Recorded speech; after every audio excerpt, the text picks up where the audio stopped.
Chapter 4. The Bond Between. The moment the porthole sealed behind them, Utmoah felt the weight of the world slip from his feet. Not metaphorically, not in some grand, poetic sense, physically. The floor beneath him shimmered faintly. His skin tingled where his soles touched it, and the gentle rumble of the ocean vanished as if someone had laid a blanket over the world. He stood in silence, breathing shallowly. His mother was now on the other side of that door, and though the wall between them was only inches thick, it felt like she was already impossibly far away. But just before the porthole had sealed completely, in that final sliver of light before the door closed, he had looked back. His mother stood on the beach, small against the vast landscape behind her. Her hand was raised, not waving, but simply held there, as if reaching across the distance between them. The crystal on her wrist caught the fading light, pulsing once, a single heartbeat of light blue. Their eyes met. For one suspended moment, everything else fell away. The vessel, the ocean, the sky. There was only her face, streaked with tears she hadn't tried to hide, and the weight of everything she couldn't say, pressing against the space between them. Utmoah had felt his own tears rising, hot and sharp, blurring his vision. He had wanted to call out to her, wanted to run back down that gangway, wanted to undo every choice that had led to this moment, but he didn't move. Because in her eyes, beneath the grief, he saw something else. Pride, trust, a fierce, unwavering belief that he would be all right, that this was the path he had to take, even though it broke both their hearts. The porthole had sealed itself, the light from the beach had vanished, and she was gone from sight. But Utmoah heard her say softly, "Mahal kita." He responded in barely a whisper, "I love you too." Utmoah stood frozen, staring at the sealed door. The tears he'd been holding back spilled over, silent and unstoppable. His chest heaved with the effort of breathing through the grief. Theum stood beside him, quiet. He made no move to rush him along, no hand to the back, no voice pushing forward, just silence, respect. After a long moment, Theum's hand came to rest gently on Utmoah's shoulder. Warm, steady, grounding. The weight of it was different from his mother's touch, but it carried its own kind of comfort. A promise that he wasn't alone, not completely. Utmoah turned his head slowly and looked back at the sealed door. It hadn't made a sound when it closed, and the metal wasn't cold or sterile. It almost looked alive, smooth and glowing faintly, with an inner warmth that pulsed like a heartbeat. The air inside tasted different. Not stale, cleaner somehow, with a faint sweetness he couldn't name. Everything hummed at a frequency he felt more than heard, as if the walls themselves were breathing. The floor was solid beneath him, yet something about it felt uncertain, like standing on the deck of a boat that had forgotten to sway. "Take your time," Theum said softly. Time. The word felt strange here. The light in the chamber was steady, unwavering. No shadows moved, no breeze stirred. It was as if they had stepped into a place where the world outside had simply paused. Utmoah's chest tightened. His body knew what his mind refused to accept. There was no going back. His fists clenched, and that's when the bracelet began to glow. A soft, pale light pulsed around his wrist. He looked down, startled, not frightened, just confused.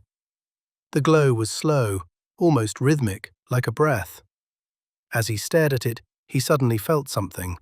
Not just warmth on his skin, warmth in his heart. His mother. A flicker of presence, like the echo of her hand in his. A memory, not of something past, but something alive. Her sorrow, yes, her pain, but underneath it, love. Boundless, unconditional, fierce. It wasn't telepathy. Not a voice. Not a message. It was a feeling. A resonance. He gasped, and his knees buckled slightly. Theum's hand steadied him, the grip firming just slightly on his shoulder. "It's all right," he said, his voice deep but soft. She feels it too. Utmoah looked up at him, blinking away tears. She does? Yes. The bond doesn't speak. It doesn't explain, but it remembers. Thayum's grip steadied him, and it connects what should never be separated. Utmoah reached for the bracelet, running his fingers along the edge of the crystal embedded in it. It didn't glow steadily. It pulsed. It breathed. And he breathed with it. The storm inside him, once rising toward a scream, began to settle. Not vanishing. Grief didn't work that way, but becoming something he could carry instead of something that carried him. He could feel her calm too. Somewhere on that beach, his mother stood with the matching crystal on her wrist. She wasn't alone, and neither was he. They stood that way for a long moment. Utmoah with his eyes closed, fingers pressed against the bracelet, feeling the steady pulse of connection. Thayum waited, patient as stone, letting the boy find his own footing. Finally, Utmoah opened his eyes. His face was streaked with tears, but his breathing had steadied. "What happens now?" he asked quietly. Thayum gestured toward the center of the chamber. "Now we talk. There are things you need to understand." The chamber itself was simple.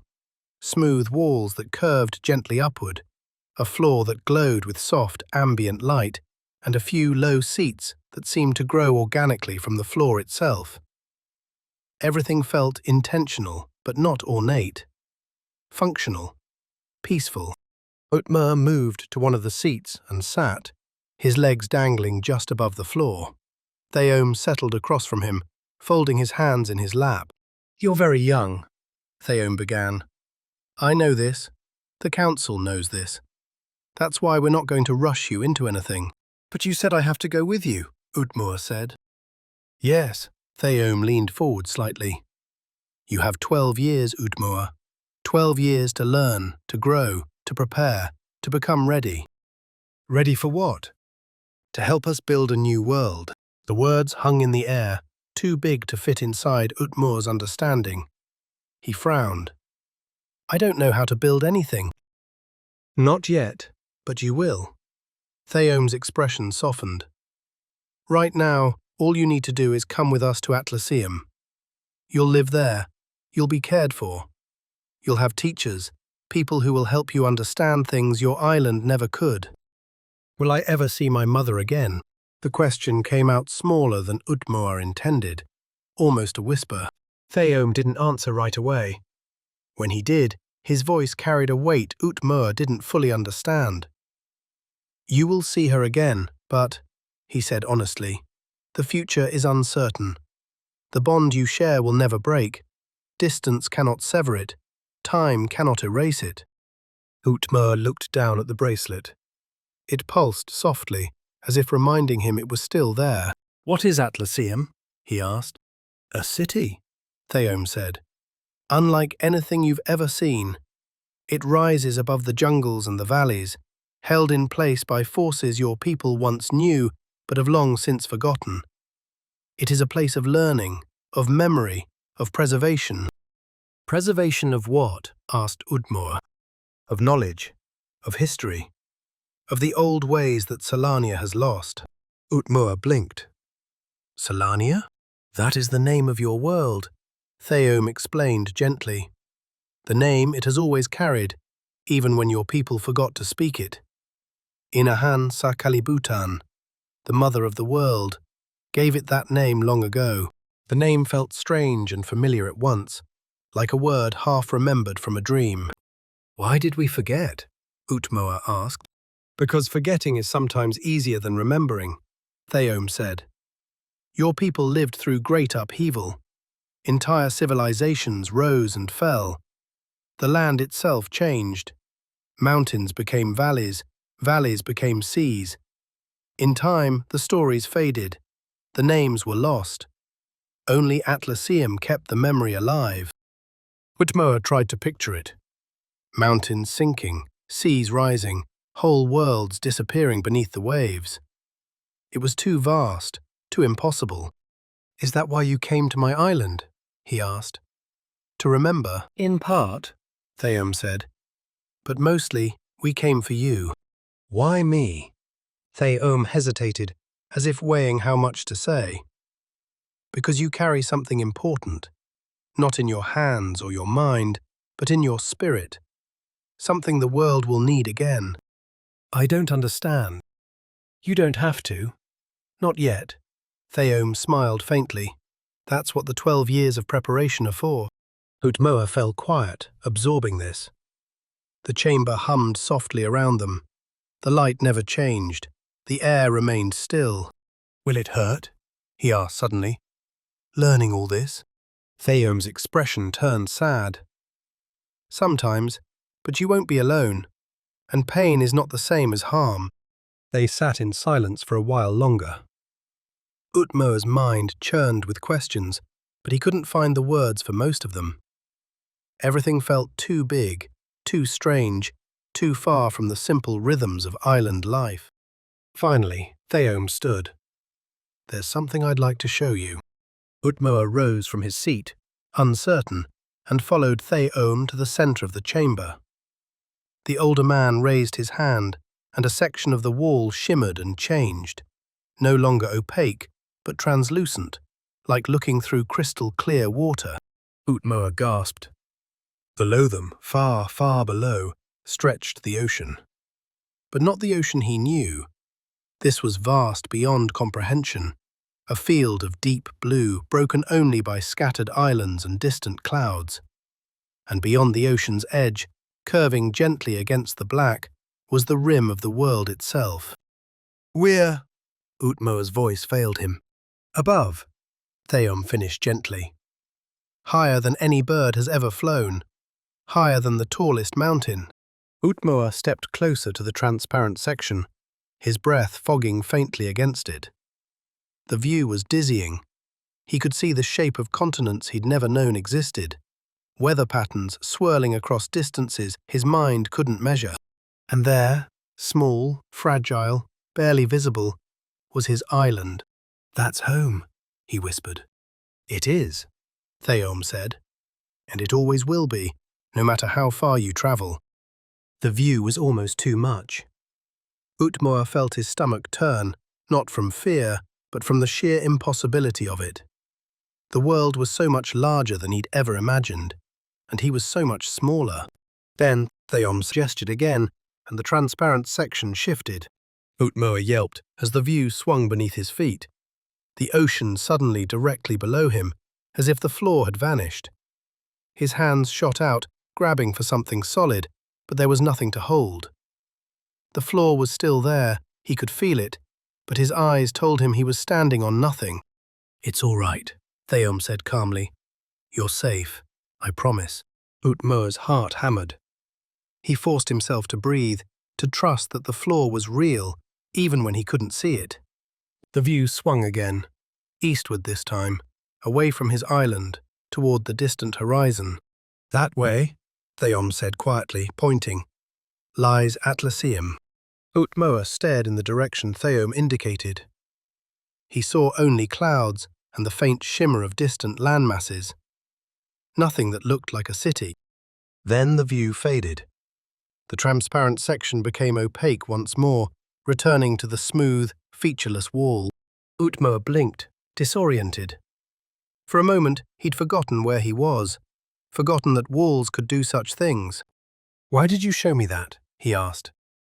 So you would understand, Theom said. Your world is vast. Your journey has only just begun, and the path ahead will take you to places your island never prepared you for. Utmoah nodded slowly, though he wasn't sure he understood at all. They returned to their seats. Theom spoke more, about protocols, about what to expect when they arrived, about the people Utmoah would meet. But Utmoah's mind kept drifting back to that view, to the impossible height, to the fragile curve of the world suspended in darkness. He didn't notice when the conversation ended, didn't realize time had passed. Theom stood. Come, he said. We're here. Utmoah tilted his head slightly to one side. Here? But before he could ask more, the wall shimmered again. this time not into transparency, but into an opening, a doorway that hadn't been there a moment before. Warm air rushed in, carrying the scent of green plants and sunlight. Utmoah stepped toward the opening, confused. The last time he'd seen the sky, the sun had been setting. His island had been bathed in the darkness of early evening, but the light pouring through this doorway was bright. Midday bright. He looked at Theome, questions forming on his lips. Theome only smiled. "Go on," he said gently. "Step outside." Utmoah hesitated at the threshold, then took a breath and stepped through the portal. The light hit him first. Brilliant, warm, unfiltered. He blinked against it, raising a hand to shade his eyes. Then he lowered his hand and saw Atlaseum. It rose before him like a dream made solid. Towers that seemed to grow from the cliffs themselves, bridges that arced through the air without visible support, gardens that cascaded down terraced walls in riots of green and gold. Waterfalls tumbled from impossible heights, their spray catching the light and scattering rainbows across the stone. Everything glowed faintly, as if the city itself were alive and breathing. Utmoah's mouth fell open. Behind him, Theome stepped out into the light. "Welcome," he said quietly, "to your new home." Utmoah turned back to look at the vessel they'd emerged from. A smooth, matte charcoal craft resting on a landing platform carved into the mountainside. It looked small now, insignificant against the scale of the city. He looked up at the sun, high overhead, blazing in a sky so blue it hurt to look at. "But," he whispered, "it was night, just moments ago." Theome's smile deepened. "Yes," he said. "Yes, it was." And in that moment, Utmoah understood, not with his mind, but with the sudden dizzying awareness in his bones, just how far he had travelled, and how much farther he still had to go. End of chapter 4.